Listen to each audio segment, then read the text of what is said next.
Now we head for another out-of-reach location, the Getty Center, to see a little art. You can't drive up to this mountaintop museum, so we took a hover train. That is, we rode up on a cushion of air pulled by a cable about 3/4 of a mile in about 4 minutes. We were about to see part of what wealthy oil man J. Paul Getty left as his legacy to us. He was an avid collector of pre-20th century art and antiquities. He died about 20 years before this $1.3 billion showplace opened in 1997. It's easily worth 3 times that amount today, and is situated on 24 acres, covering a hilltop in the Santa Monica Mountains overlooking Los Angeles.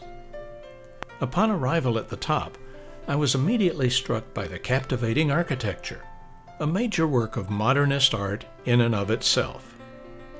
The entire complex of buildings was designed by architect Richard Meyer and included not just the museum, but the Getty Research Institute, the Getty Conservation Institute, the Getty Foundation, and the J. Paul Getty Trust. At one time, Fortune magazine anointed this famously frugal petroleum tycoon as the richest living American. As you can see in this satellite view, the architect liked to work in combinations of squares and circles to place and unite the structures. And on ground level, he used grids, many composed of 30-inch squares, to organize walls, windows, and paving. Honey-colored travertine stone from Italy covers much of the facade. The campus includes fountains, pools, and gardens, as well as multiple galleries, shops, and places to eat. Plus, there's outdoor sculpture to behold. Unlike the classic paintings, drawings, and manuscripts found inside, the outdoor art is modern, a contribution of Fran and Ray Stark, who brought the Getty Center's collection into the 20th century. The Getty Museum is known for its permanent collection, but it also hosts temporary exhibits. The work of Hans Holbein the Younger was being featured when we were there.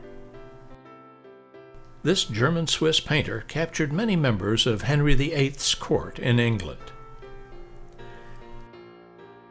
Galleries on the upper level benefit from natural light, using computer-controlled skylights blended with artificial light. The flow of people is continuous, as the museum typically draws 1.8 million visitors a year. Enjoy sampling some of the masters we saw on our visit. I expect you'll recognize some familiar names and paintings.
Now it's time to leave the museum, and Tony bids farewell to Alberto Giacometti's Standing Woman 1.